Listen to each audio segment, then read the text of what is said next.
Greetings and welcome back to AI War 2, the Zenith struggle intensifying, and I'm not just being flippant there. I think the next few episodes are really going to determine strategically whether this is a won or lost campaign, and I'm not entirely certain which way it's going to be going, although I do fairly well fancy my odds. And the reason is, the Jabberwock AI, knocking that out, I think was sort of a Pandora's box kind of situation. It really set the galaxy on a path that's can't be stopped now in terms of the chaos and everything scaling up. So we are sort of on the clock a little bit in terms of getting ready as quickly as we reasonably can to trigger the Dark Zenith. Now, before I do a lot more with that, though, I want to talk a little bit about the Architrave, because I got some good information on them. As it turns out, they're supposed to be more impactful than they have been in this particular game. They're supposed to seed further away from the AI homeworlds, but instead, like, one of them is literally right next to a homeworld, and one of them is just 2 hops away over here, right next to the Bastion world. And so they weren't able to behave in the way they normally do because they can't claim their core territory too close to an AI homeworld is the problem. So instead of sending out pioneers, they would normally just build up their ships and like grab this planet and this planet, etc. But they weren't able to do that here. And so they were much easier to deal with, not just for myself, but also for the AI. And I may do a Architrave-focused run in the future where they get a chance to show the way they're normally supposed to behave, and they're going to be tweaking some of the ways that they're generated in the galaxy and all of that. But for now, they've just sort of not really done as much as you might expect. Now, in Delta Kappa, we're moving on towards hitting the Golem. And I want to move into Hurtle now. We have the turrets beginning to be built, but we don't have this flagship claimed just yet. It will be done. And then also, there's a couple of waves hitting. And this one I actually need to care about. So we're going to go back to our reserve fleet and try to help out there. Now, of course, in Hurtle is where they're hanging out with the anti-us zombies, which it's easy to forget are not actually included in the threat. So they're on top of that. And as much as is possible, I'd like to make this group of them go away.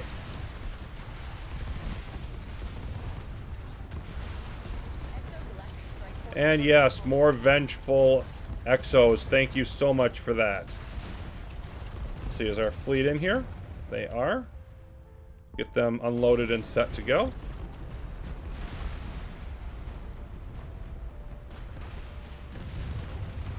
Looks like we're going to be focusing in on this Tritium Guardian.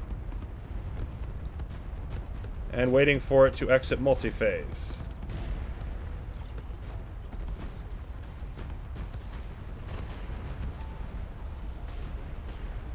It's almost like it just regenerated itself there. I'm not sure what's happening in those cases.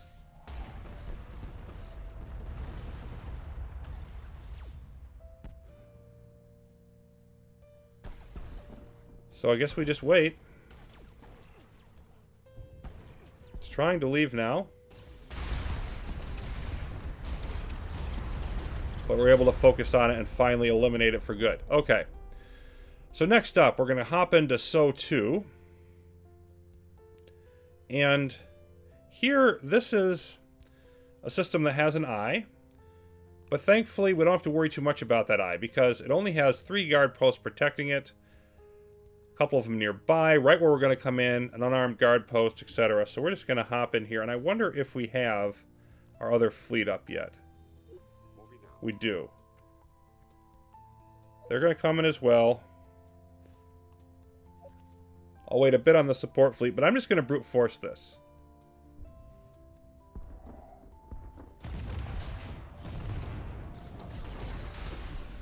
There we go. Eye is active, but it's not going to last long. Mass Driver, you're in a bad position. You can go away. There we go. Now everybody come in here and clear this out if you would, please. Let's see how things are going dealing with this wave.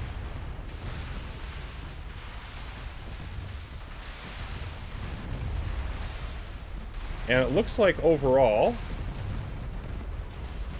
we're doing okay. Yeah, we're gradually wearing them down. That should be fine. Now this is pretty much cleaned up.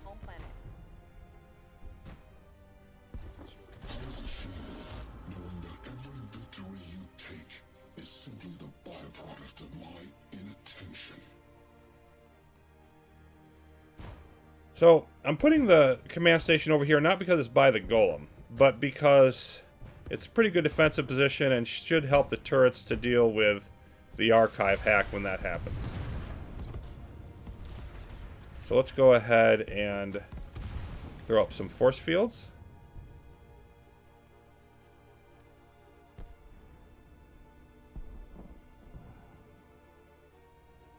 There we go. Now I'm going to send the main fleet in here because I want to deal with the data center in there and lower back down our AI progress as quickly as I can. But while they're doing that, let's get these turrets up.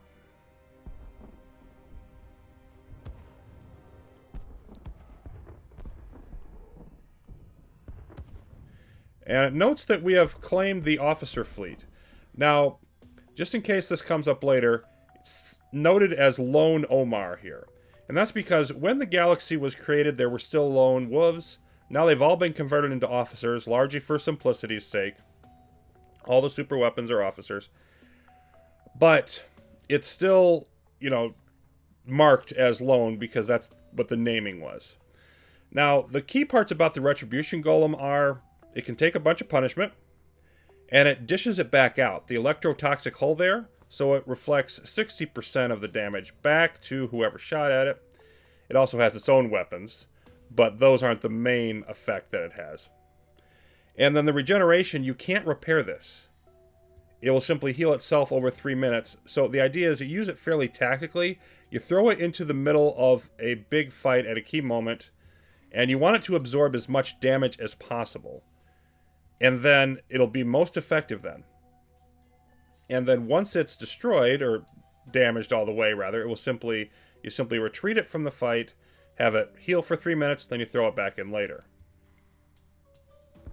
So you don't really want that on pursuit, like you will for a lot of ships. You just want to throw it into a specific location where it's going to just get shot up like crazy.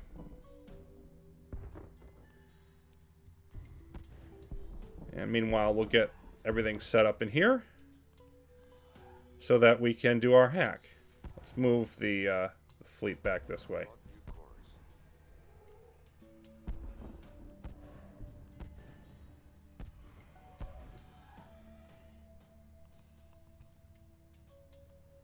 And then perhaps paralysis mines, if you would please. Okay, let's get this done. Hack the Spire Archive. How's our other fleet doing? It's mostly done. Okay, let's clear this up. See, that attack is pretty much gone. And another 20 AI progress down.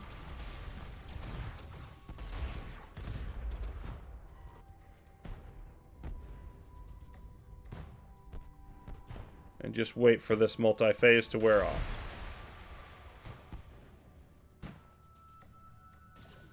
There we go. Okay, looking pretty good in here. We are going to jump. Why do we only have 34 strength in here is what I want to know. Did I miss? Yeah, for some reason, I am missing a bunch of my turrets in here. Okay. Let's just fix that problem.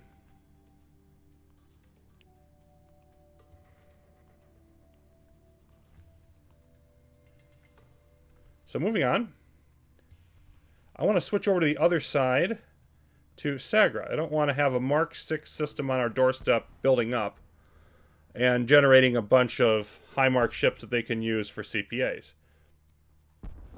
But this is also a point where I need to change my approach from what I had intended. Because I talked previously about wanting to knock out nearby vengeance generators of the Dark Spire, so the Svikari weren't constantly triggering them in their fights with Warden, Hunter, etc. But I no longer think that is a actually practical approach, because with all the infighting that's going on with AIs, and this Fikari spreading as much as they have, I basically think just triggering the Dark Spire is inevitable. Costs a bunch of metal resources and time and some hacking as well to knock out the Vengeance generators. I think that's all not a good investment anymore. And I'm not entirely sure this is the right approach. I'm more 80-20 at it.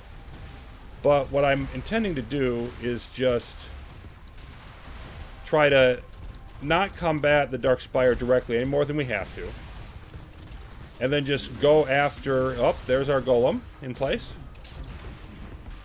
Go after our goals and try to get to accomplishing our goals before they become too much of a problem. Because they do scale up, but it is fairly slow, particularly only on moderate intensity. So, we're doing pretty well in here. I'm going to move my support fleet in. I want to keep going into functionary, because I have another target over here that I'm interested in, which is the command node, or communication node, excuse me. Now, I don't often see these, because in a single AI game, they aren't generated, and if there's two AIs, then you don't want to mess with them too much, generally speaking. With 3 AIs, I can afford to do it a little bit more, because you have to destroy all of the communication nodes to trigger Civil War. Yes, more exos, thank you. Every planet has to be vengeful right now. But we can take basically a free 5 AI progress reduction as long as we don't destroy them all. And they may actually all get hit due to Fikari activity later, but I think knocking out 1 of 3 isn't going to hurt me. And 5A progress isn't a lot, but it could very well end up being the difference between triggering up another mark level or not at some point later in the game. So I think it's worth the effort to knock it out here. This is starting to scale up some, though. We don't really need the support fleet's help in here anymore. You go back in through the wormhole, and... Okay, I think you're done. Let's load you up and get you back in there to help. I just want to make sure all of that gets cleared out as well as we can.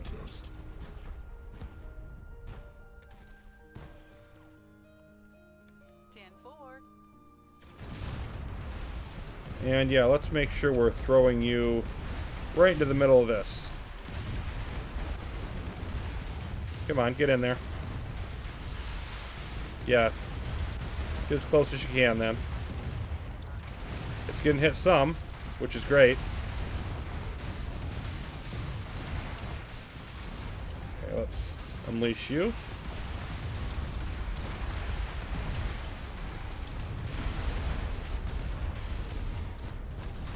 And of course, they're spawning a bunch of vanguards at us that just...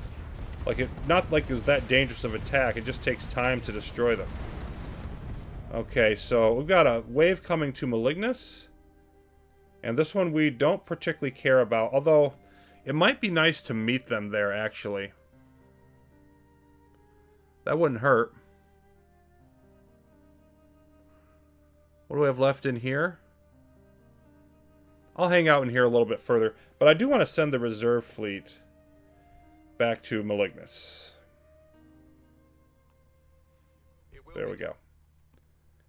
Let's just finish mopping this up if we can, a little bit longer.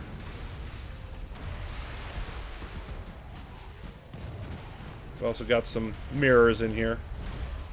So they had a rather annoying mix of ships responding to the archive hack. But hey, we've got a bunch of tech in place, so we'll be able to use that eventually.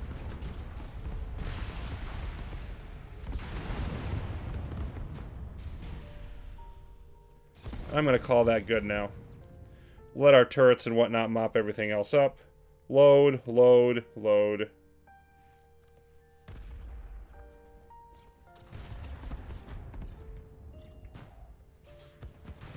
And everybody is going to come with me on a little trip.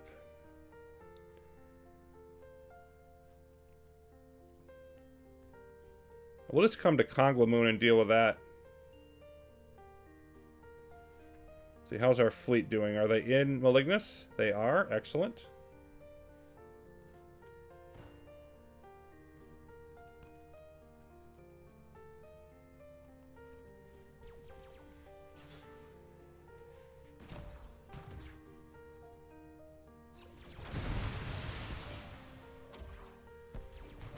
Basically, any chance to kill reasonably easily a big concentration of AI ships might be worth it. Here we go. Spider Guardians. All manner of joy.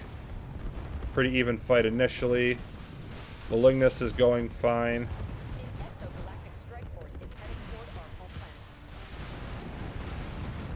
Of course it is.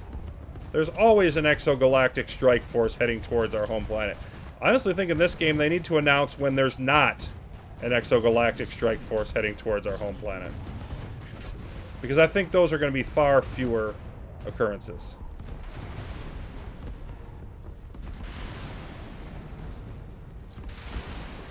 Okay. So that was fun. Load everybody up again.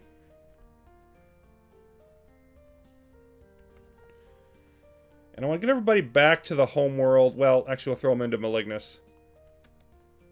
I want to do a bit of fleet switching around and doing some upgrades and all of that. But basically, at this point, Delta Kappa and SO2 we can lose those temporarily, and we're going to be fine with it.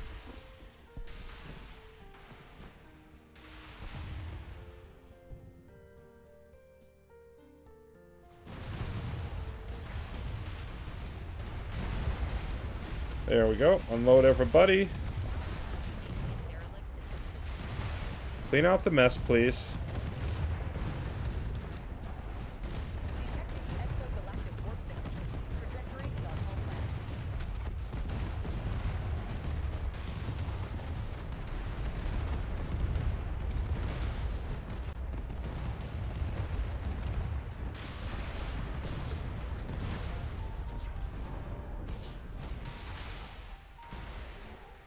And there's some more fun down here. Not that much left, though. Okay. So I want to switch up some ships here. First of all,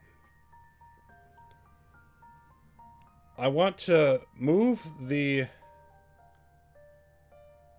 Spartacus cruiser around. First up, I'll move it there so that I can swap in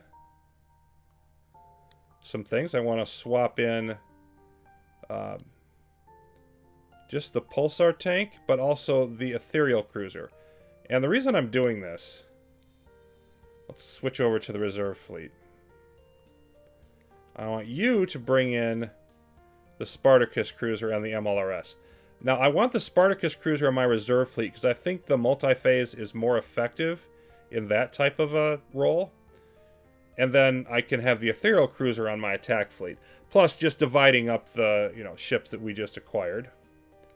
And you're going to be a 0 as well. And we've got to move you somewhere. We need to find a new planet to stick you on. So I think we'll just throw you, say, over here.